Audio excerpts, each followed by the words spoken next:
Graças e paz, irmãos. Boa noite. É um privilégio estar com vocês, um privilégio poder ter passado o dia com vocês, não é verdade?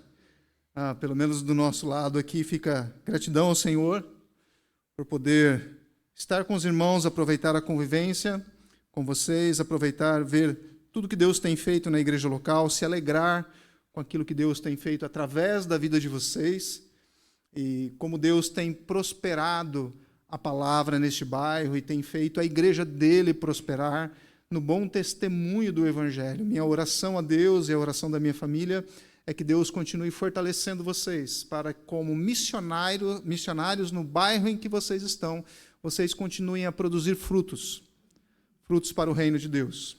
Que a sua casa seja um local de testemunho desafiador, talvez o seu primeiro campo missionário, talvez um lugar sem tanta honra e sem tanta glória, sem tanto público e sem tanta audiência, em meio às dores e sofrimentos típicos de um pai e de uma mãe intercessora cristã que ora pelos seus filhos, ou de filhos que oram pelos seus pais e pela conversão dos mesmos. Que Deus assim fortaleça vocês. Jesus Cristo não nos prometeu facilidade na execução da missão. Ele nos prometeu estar conosco até o fim dela. Então saiba que em tudo que você tem semeado, o Senhor da seara é com você. Ele não abandona a sua igreja. Conosco ele deixou o Consolador. E o papel do Consolador é consolar. Que você possa receber esse consolo de Deus para continuar semeando. Semear não é um serviço fácil. Não sei de qual contexto você vem, talvez do contexto de uma grande cidade, você não tenha a compreensão da vida rural, da vida do campo, da vida de um semeador. A vida de um semeador não começa 8 horas da manhã e não termina às 6 horas da tarde. Ele não trabalha, muitas vezes, para um patrão, nem se registra no horário de um relógio digital para ali bater o seu cartão. Ele levanta a hora que tiver que levantar e ele deita o horário que tiver que deitar. O trabalho dele não cessa. Muitas vezes ele semeia e a colheita não vem da medida que ele espera, mas a fidelidade dele é continuar semeando, é continuar lançando a semente, esperando que aquele que é o Senhor de toda a glória dê a chuva, que a chuva regue a terra, que a boa semente seja alimentada, que ela cresça, se desenvolva, livres das pestilências e das pragas, que ela produza fruto, e frutos para a glória do Senhor, e frutos que permaneçam. Esse é o mistério da provisão divina sobre a igreja. Amém. Eu sou o pastor Gustavo, casado com a Sara, há 22 anos. Minha esposa tem me suportado com graça e misericórdia, às vezes com mais graça, às vezes com mais misericórdia, depende do contexto. Tenho 2 filhos, o Luca, um jovem de 20 anos, está na fase universitária, estudando business, e a Isabelle, a nossa filha, tem 13 anos para 14 anos, está estudando aí 7ª série, 6ª para 7ª série, né? Que seria no Brasil, acho que 8º ano, alguma coisa assim, não sei ao certo, mas é 7º período. E orem por eles, orem pela minha esposa, orem pelos meus filhos, pelos desafios de ser filhos de pastor no campo transcultural, esposa, auxiliadora, que Deus dê a eles a graça de ver o que grandes coisas que Deus pode fazer, mesmo nos lugares mais inóspitos da terra. Deus tem grandes coisas para fazer e Ele há de trazer todos os seus eleitos pelo poder da palavra. Amém, irmãos? Por isso a gente não se cansa de proclamar as boas novas do Evangelho. Eu acho que eu deixei alguns slides aí, enviei alguns slides, não sei se chegou ao pessoal da mídia, mas se não chegou, a gente vai expor aqui o texto bíblico que nós nos propomos a fazer hoje, e no final quero comentar algumas coisas do que nós temos executado no campo. Se tiver as imagens, muito bom. Se não tiver, eu vou aqui descrever um pouco daquilo que nós temos feito e de como Deus tem dado graça em toda essa obra. Irmãos, abra sua Bíblia no livro de Romanos, carta do apóstolo Paulo à igreja em Roma, capítulo de número 1, ou capítulo 1, versículos de 1 a 6. Os irmãos devem se lembrar que essa carta ela é escrita pelo apóstolo Paulo no período que ele estava ali em Corinto, entre os anos provavelmente de 57 a 58, durante a sua terceira viagem missionária. E a portadora dessa carta à igreja de Roma é a irmã Febe. A irmã Febe, vocês se lembram ali que ela é da região de Cencreia, subúrbio de Corinto, e ela é a portadora dessa carta, levando então para a igreja de Corinto toda a expressão que Paulo gostaria que aquela igreja soubesse acerca do Evangelho. Vamos lembrar que a igreja de Roma não foi plantada pelo ministério do apóstolo Paulo, mas provavelmente ela surge com os irmãos que estão, durante o dia de Pentecoste, recebem o derramar do Espírito Santo e começam a crescer como igreja de Deus, crescer conhecendo um pouco do Evangelho, mas é uma igreja que precisa entender as bases doutrinárias apostólicas. Por isso que a carta à igreja de Roma é chamada de Quinto Evangelho. Nele você tem todo o alicerce, toda a base da vida cristã. Mas veja como Paulo faz. Paulo não faz um derramar de teologia. Como não, pastor? É a carta mais teológica. É verdade. Mas Paulo, ao final de cada ensinamento do Senhor Jesus, ele termina com uma gratidão doxológica, ele termina com um hino de louvor. Ele diz, é por causa disso que, ó profundidade das riquezas. E ele canta ao Senhor ao fim de cada ensinamento sobre o caráter de Deus. Mas no início da carta, que é o que nós vamos ler aqui, Paulo está se apresentando a essa igreja e conceituando o que é o Evangelho. Isso é muito importante para a missão. Porque tanto na apresentação de Paulo como na caracterização do Evangelho, nós temos ensinamentos preciosos para a vida missionária.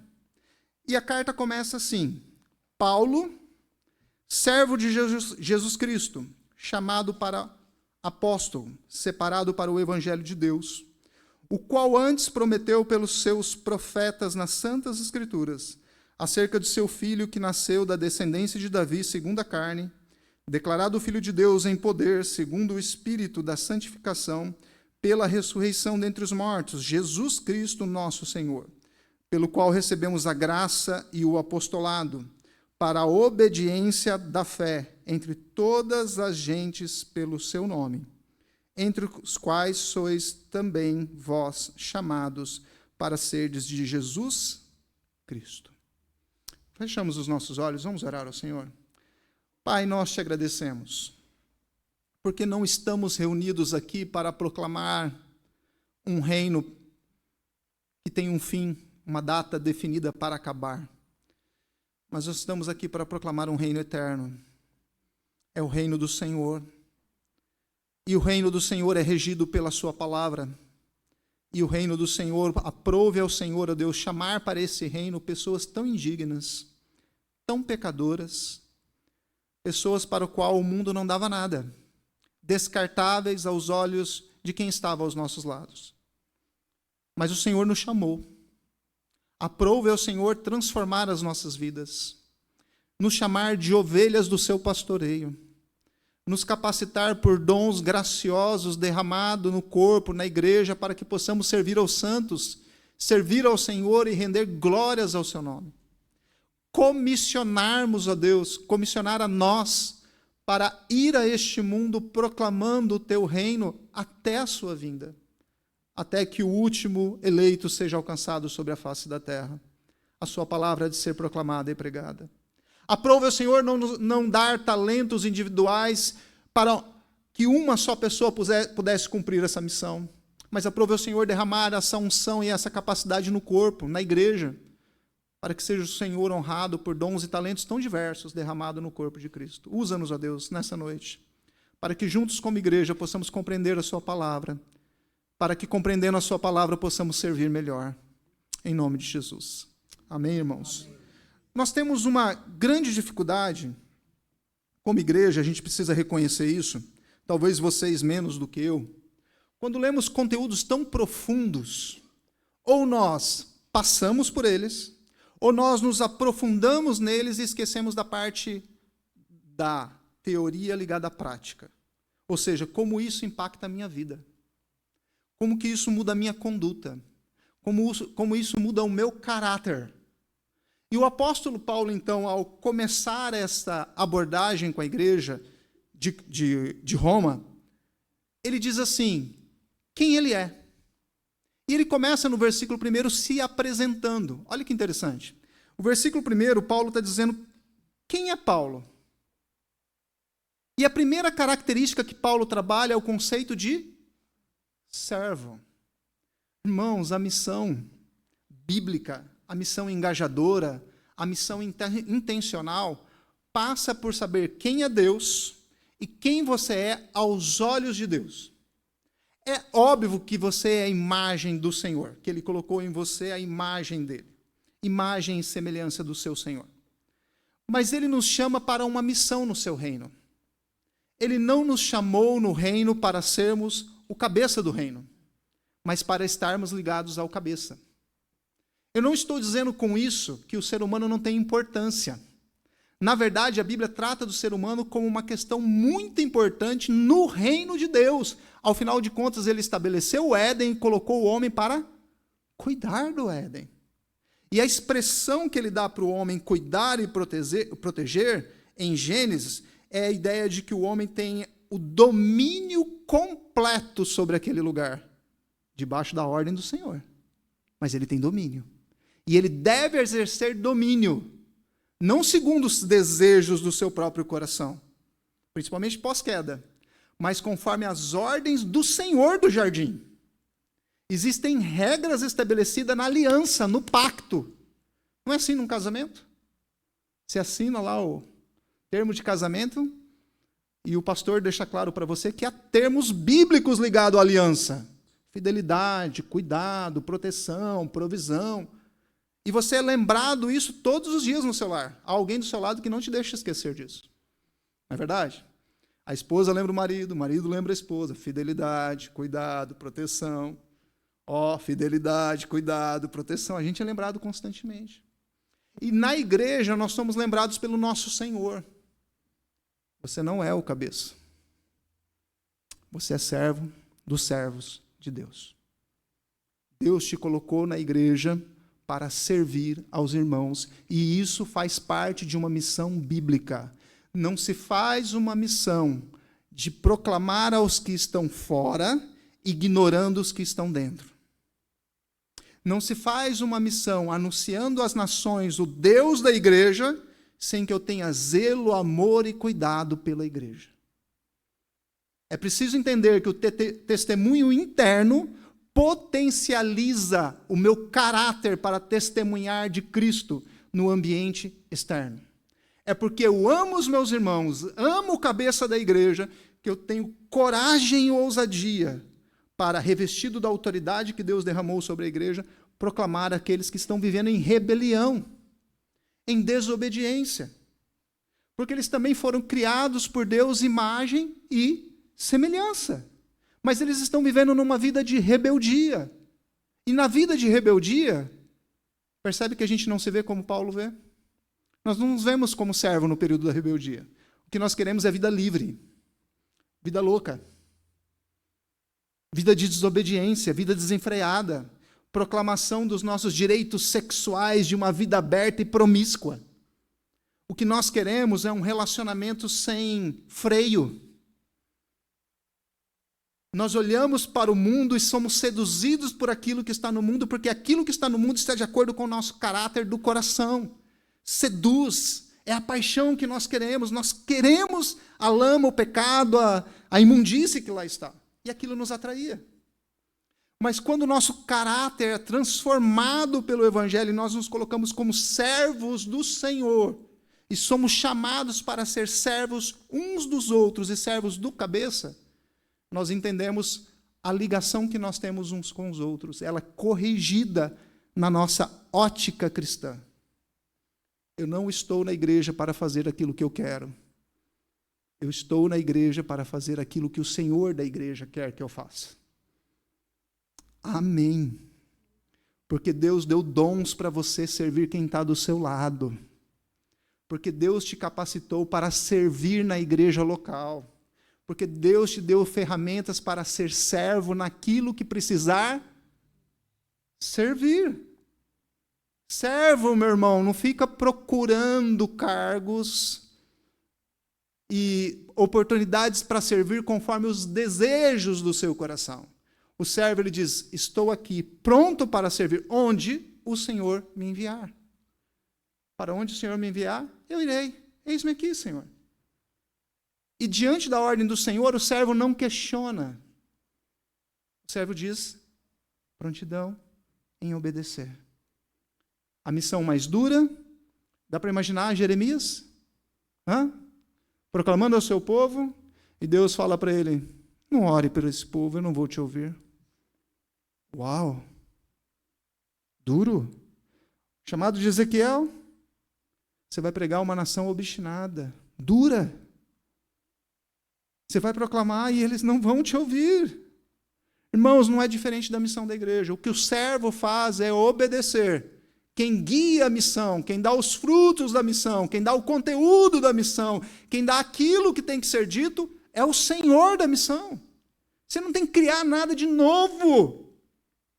O que temos que proclamar está aqui. Está revelado. Não existe uma palavra que você possa dar a um homem que seja melhor do que a palavra que Deus já deu para a humanidade. Nós não precisamos de livros de autoajuda. Nós precisamos da ajuda que vem do Senhor. Está revelado na palavra dele. É a palavra dele que alimenta. É a palavra dele que transforma. Às vezes a melhor coisa que um pregador pode fazer, quando ele prepara da forma inadequada a pregação e a exposição para os servos de Deus, é ler o texto bíblico. Muitas vezes é a melhor parte do sermão, ler o texto bíblico. Porque nós temos que ser fiel, irmãos, àquilo que está diante dos nossos olhos.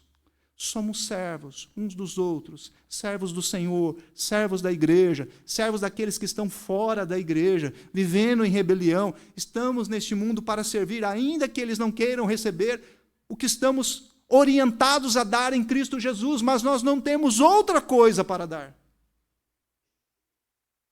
É verdade, não é fácil ser chamado, como diz o apóstolo Paulo, para ser apóstolo e separado para o evangelho de Deus. Tudo isso está no versículo 1.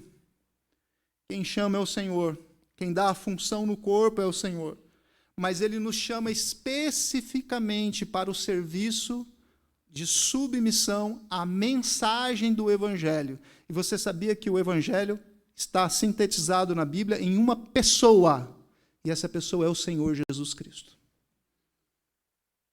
Ser servo do evangelho. Não é se servir do evangelho. Ainda que ele sirva em muitas coisas para a nossa transformação e conduta, eu não fui chamado para usar o evangelho para os meus próprios interesses. Eu fui chamado para servir a pessoa do meu Senhor Jesus.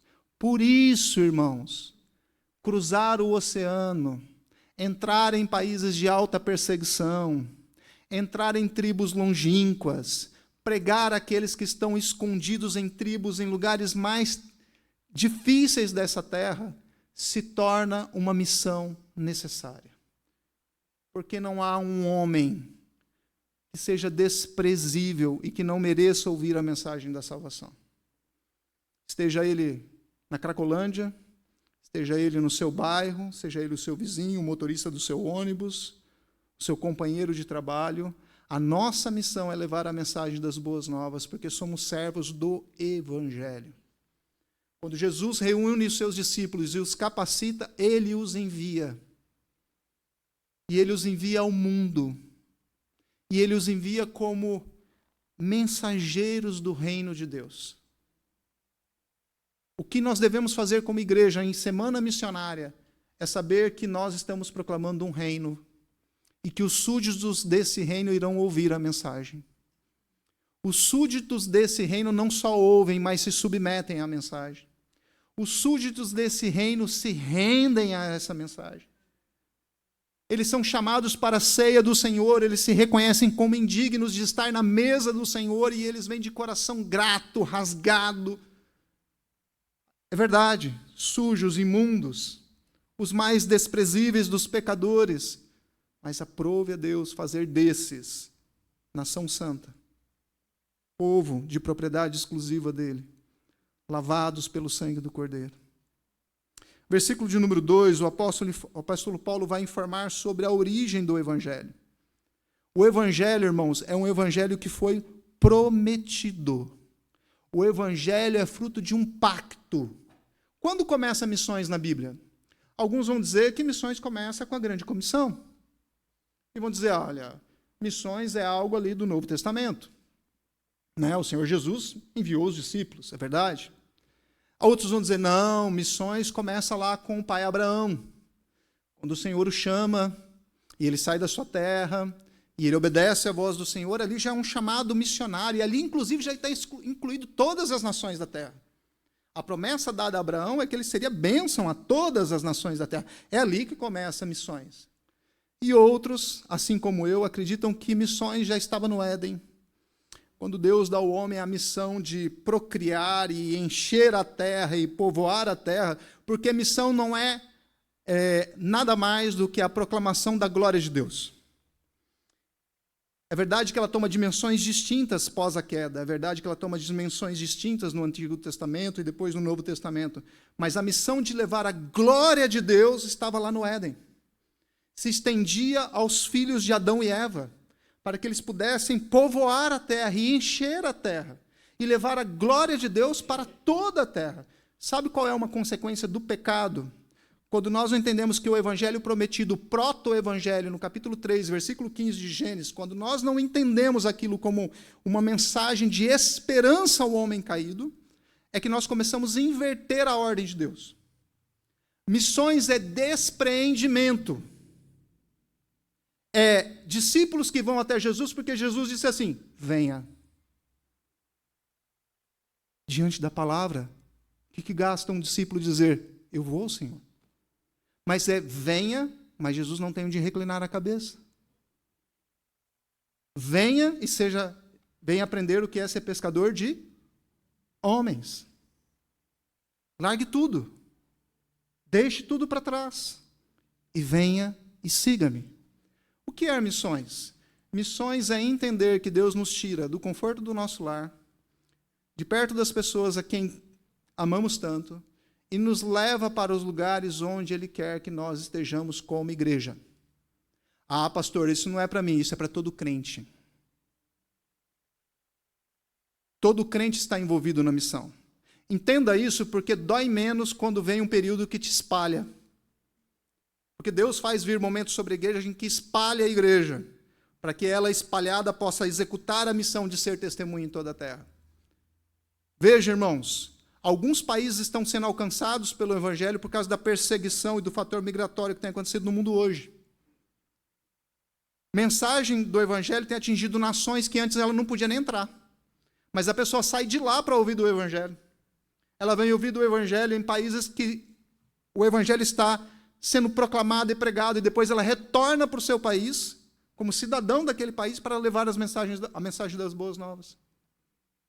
Ninguém poderia entrar lá para levar a mensagem, agora ele sai de lá para ouvir a mensagem e retornar para o seu país como missionário. E com consciência de que, olha, se eu morrer por causa desse evangelho, valeu a pena, porque ele transformou a minha vida. É entender que o reino de Deus é prioridade.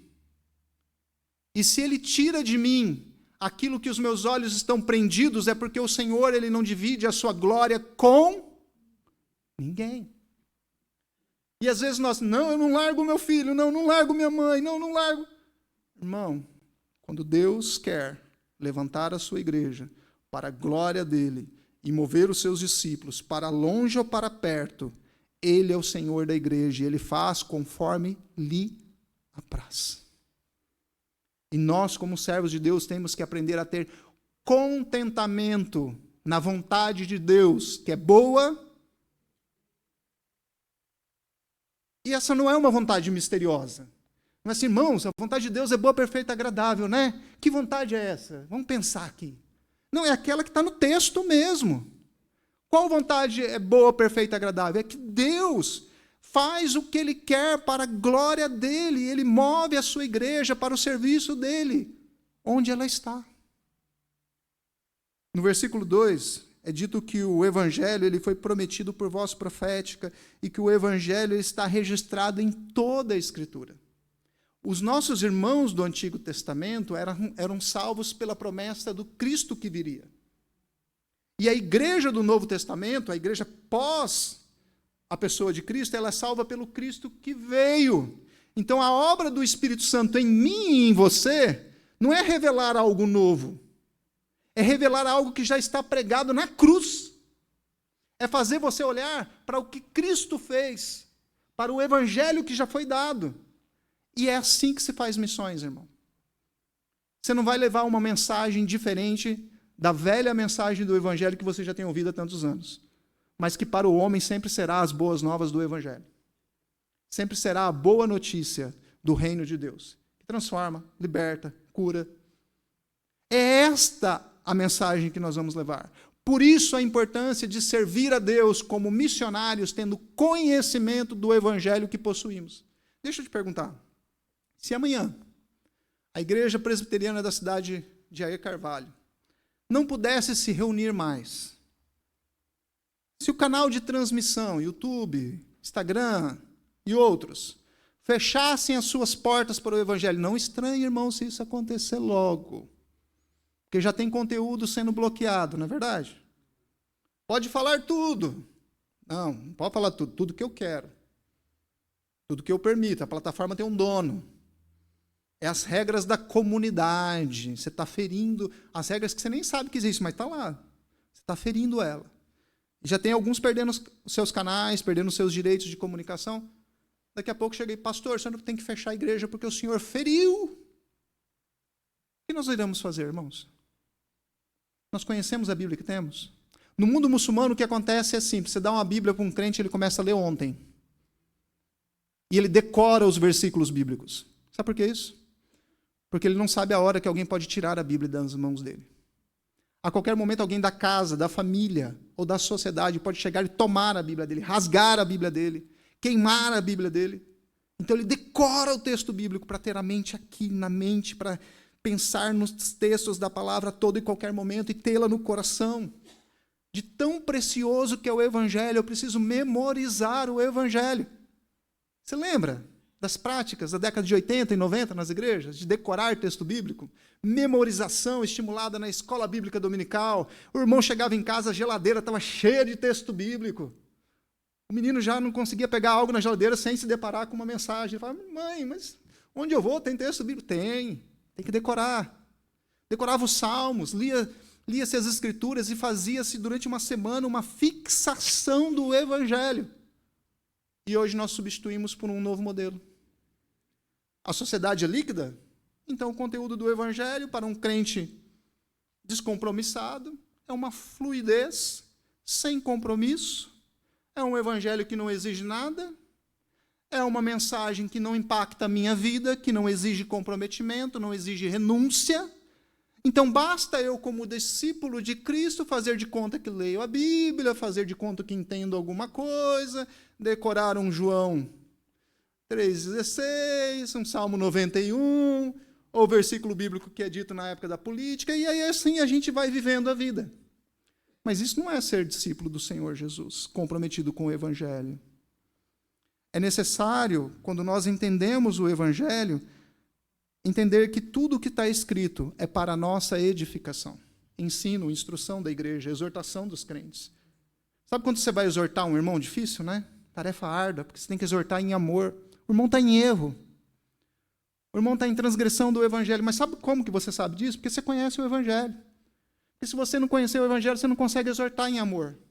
Você vai exortar na carne, você vai exortar na ira, você vai exortar com qualquer outro motivo, mas menos com o amor de Cristo. E a exortação é um ministério missionário.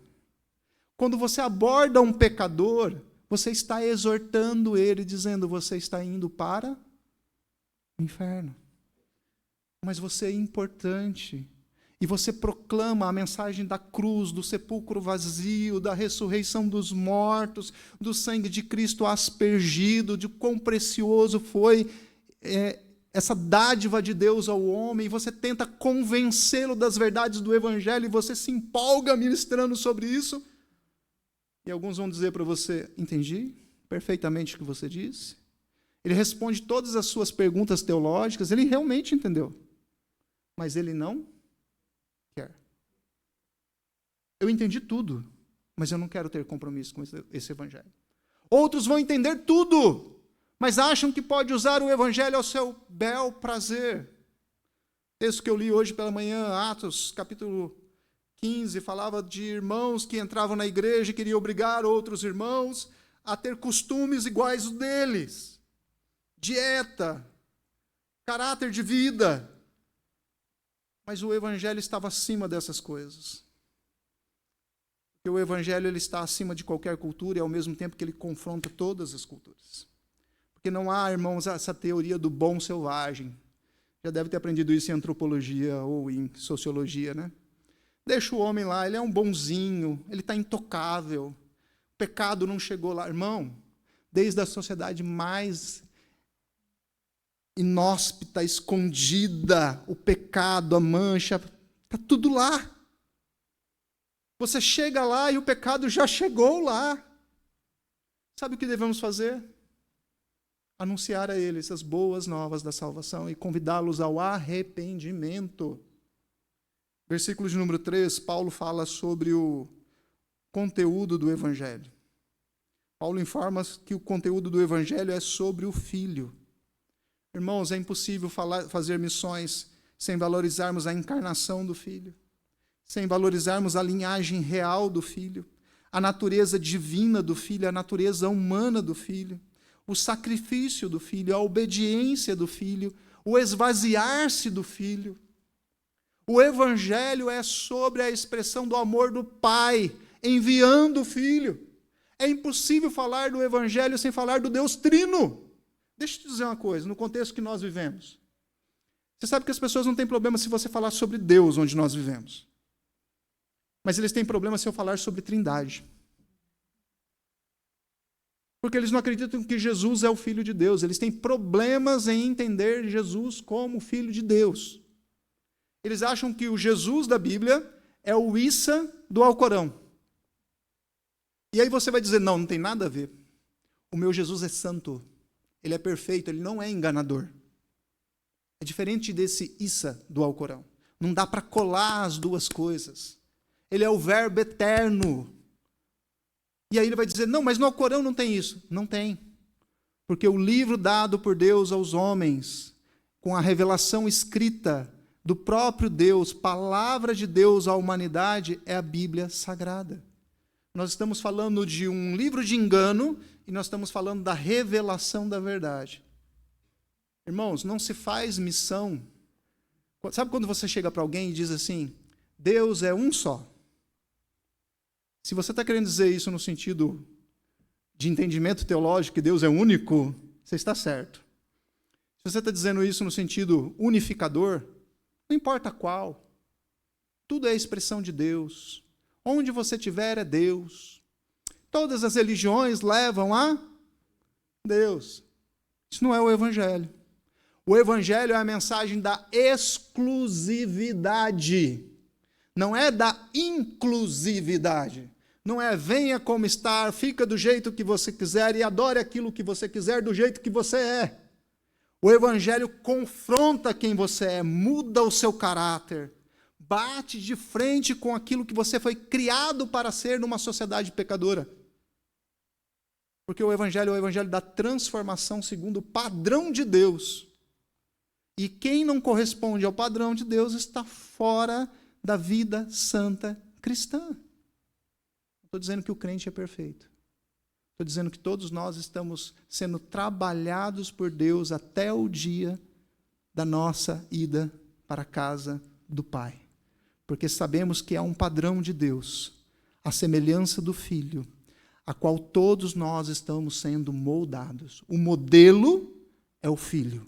O sacrifício e a vida santa aceita diante do Pai é do Filho. Ninguém entra para falar com o Pai se não for através do... Irmãos, não tem como pregar o Evangelho sem o Filho. Um Evangelho sem o Filho é o Evangelho sem o seu conteúdo. Hoje tem um movimento muito conhecido no meio universitário aí, os jovens que estão na universidade, tomam cuidado, que é assim, nós adoramos o Filho, mas nós temos problema com o Pai. Ok? Porque o Pai é ruim. O Pai é muito justo, penoso. O Pai agradou moer o Filho. Que coisa terrível. Mas o Filho é a expressão de amor. O Filho é a expressão da graça. Isso não é o Evangelho. Isso é engano. O Deus Trino é a expressão de amor. O Deus Trino é a expressão da graça. O Deus Trino é a expressão da misericórdia. Irmãos, o nosso problema não é que nós somos frios demais, teológicos demais, densos demais. O nosso problema é que muitas vezes nós não conectamos tudo aquilo que temos como herança bíblica, teológica, sadia, sã doutrina, com a prática de uma vida de testemunha do Evangelho. Eu preciso entender, como cantamos aqui de manhã, que eu sou um missionáriozinho. E não é no sentido desonroso da palavra, não. É no sentido que juntos somos muitos missionáriozinhos que podemos pregar as boas novas da salvação e aguardar os grandes feitos que Deus pode trazer da nossa semeadura. Quando nós estávamos no campo no nosso primeiro ano missionário, nós nos deparamos com algo muito interessante. Você já planejou coisas e não conseguiu fazer? Frustra o coração, não frustra? Puxa vida, eu saí aqui do Brasil com um plano tão bom. Meu plano era perfeito, irmãos. Mas Deus tem uma graça comigo. Ele muda os meus planos. Acho que para mostrar que não sou eu que governo os meus dias, mas Ele. E no meu planejamento estava tudo certinho. Eu vou dar curso de fotografia e eu vou montar um tatame e vou ensinar jiu-jitsu e essa vai ser o mecanismo para adentrar na cultura e atrair os jovens, os adolescentes e tal. E é isso aí. Engano.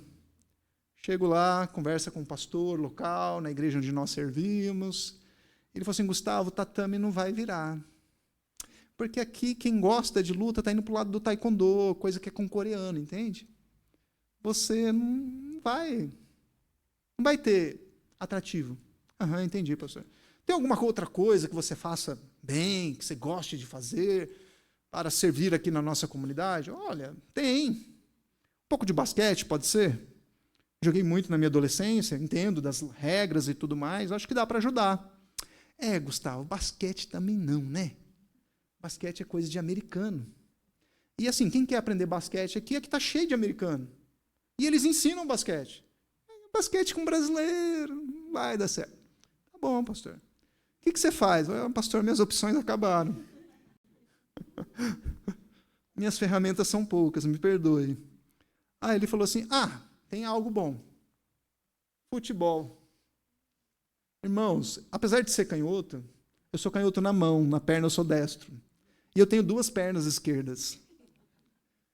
E aí eu falei assim, e agora? Como que eu vou ensinar futebol para as crianças? Né? Eu sei que o projeto social precisava, porque nós precisávamos adentrar as famílias, porque eles nunca chegariam à igreja, para daí chegar-se às famílias, para conseguir contato com algumas dessas famílias e poder testemunhar de Jesus para eles, conforme a abertura que eles iam nos dando. E eu falei, pastor, eu vou encarar essa, eu vou ajudar. Liguei para um amigo meu, pedi ajuda. Me ajuda aí, rapaz. As regras, as técnicas, tal. Ele foi me mandando várias coisas. Falei, Luca, me ajuda aí, que sozinho não vai dar. E fomos para servir a comunidade. Nas fotos que estavam nos slides, aí eu tinha colocado alguma coisa do projeto com as crianças, né? Tá aí? Joia? Então vamos pôr aí os slides. Tem como projetar? Por favor. Vou pedir para pôr mais na parte das fotos. Aí. O projeto Discípulos é o projeto que nós fomos, primeiro passando por Kosovo, depois Albânia, e agora aguardando o direcionamento do Senhor, quem sabe para a Espanha, por isso a bandeirinha da Espanha já aí. Vamos para a parte das fotos, só para a gente já ser mais dinâmicos. Aí está uma parte do projeto, que é a parte da Sara. Eu não gosto de falar muito dessa parte, porque me humilha demais, entendeu? Os projetos com as mulheres lotam muito mais do que o projeto com os homens. Projeto da igreja, plantação da igreja, está lá o grupo de 5, 6. Mas você vai no projeto das mulheres, rapaz, tem umas 30, 40 mulheres. Glória a Deus, né? Glória a Deus. E a Sara, ela usou a estratégia da maquiagem para se achegar às mulheres, e depois foi dar curso sobre como ser uma mulher feminina nos padrões de Deus, para cuidar do seu marido, da sua casa, dos seus filhos. E as pessoas foram se chegando. E as mulheres foram ouvindo sobre esses princípios. Era a semente do evangelho sendo colocada nos corações. Pode passar para mim, por favor. Aí a igreja onde nós primeiramente servimos. Aí foi um dia bem interessante, nós estávamos prontos para servir a comunidade, porque nós entendíamos que as pessoas nunca iam entrar na igreja. O contexto muçulmano tem isso, né? As pessoas não entram assim. E elas são supervisionadas para que não adentrem a igreja. Nesse dia nós estávamos recebendo uma visita de um grupo americano, e eles são muito animados, eles falaram assim, vamos fazer um serviço na comunidade. Eu falei, vamos. Qual o serviço? Vamos limpar a rua.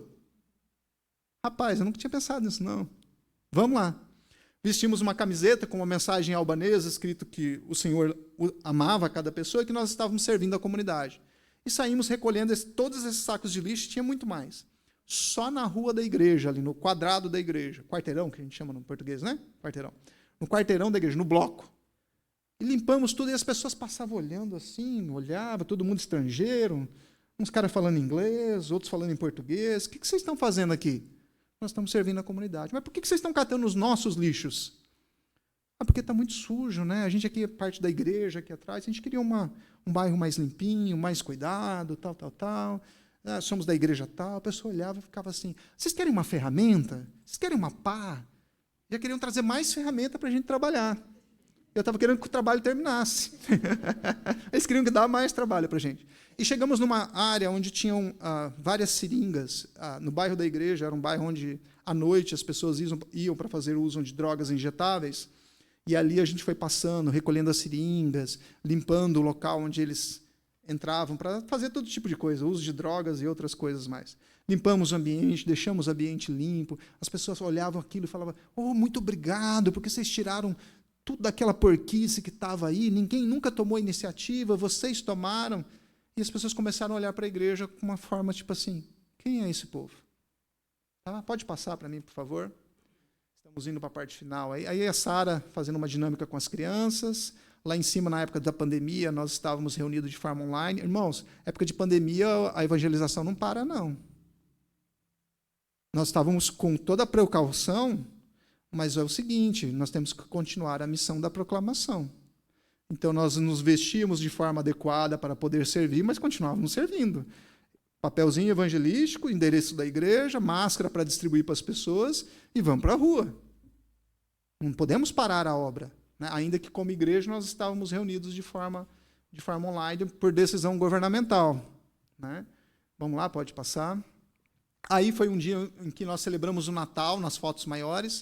O primeiro Natal celebrado como igreja juntos, e nós fomos desafiados a alocar um salão para 750 pessoas no hotel principal da cidade, que é essa foto maior. E a gente, como é que nós vamos encher tudo isso daqui de gente? E não é que encheu. 750 pessoas ouvindo o evangelho. Na mesa ali com a Sara e comigo, tinha uma família, vizinha nossa, e ela, muçulmana, daquelas, né? E ela falou assim, eu vou com você na igreja. Foi e levou 2 visitas.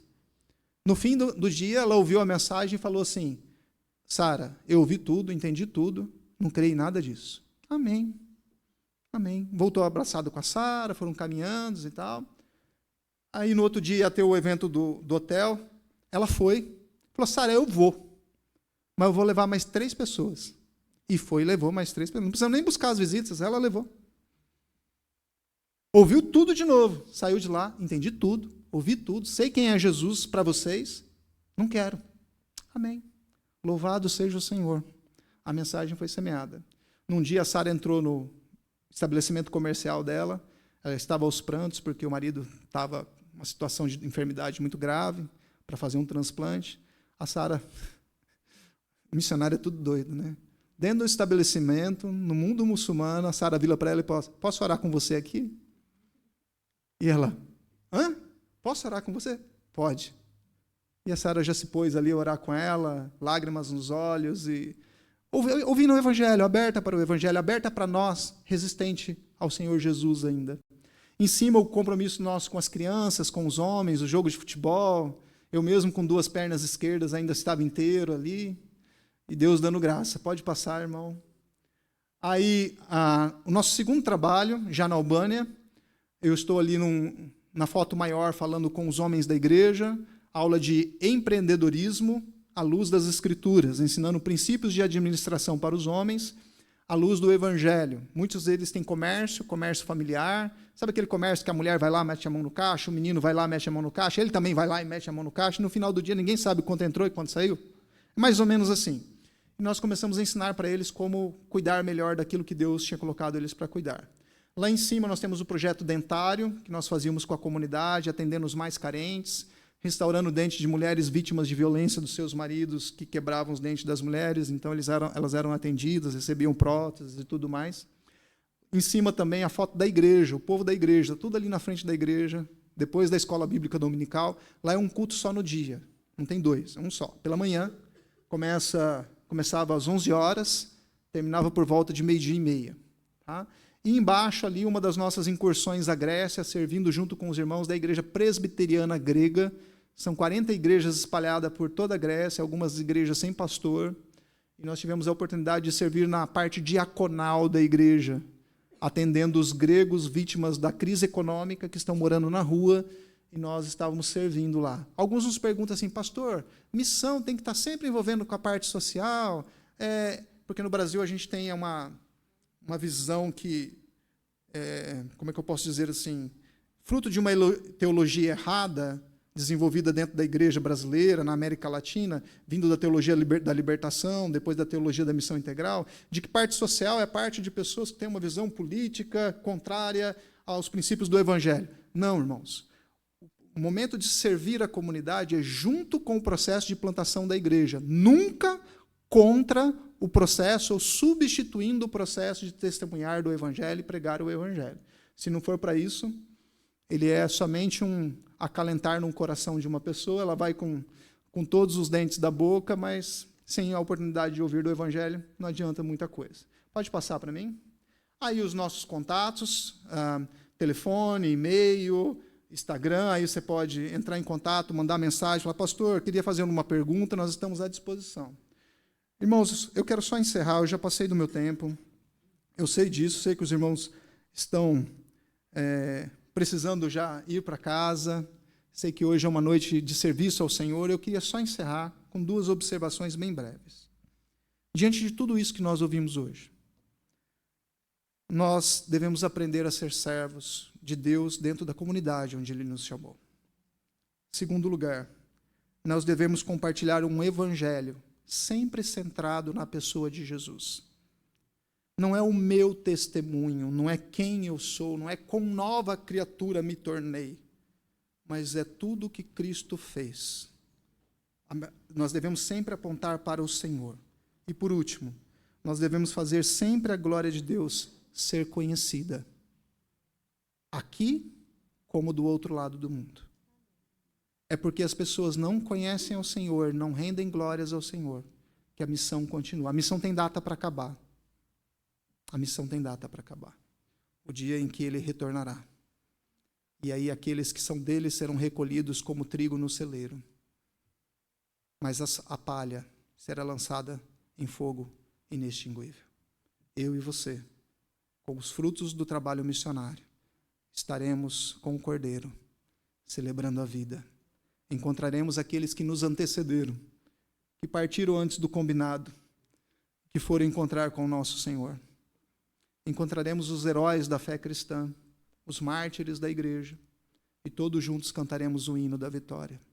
Naquele dia, as nossas lágrimas cessarão.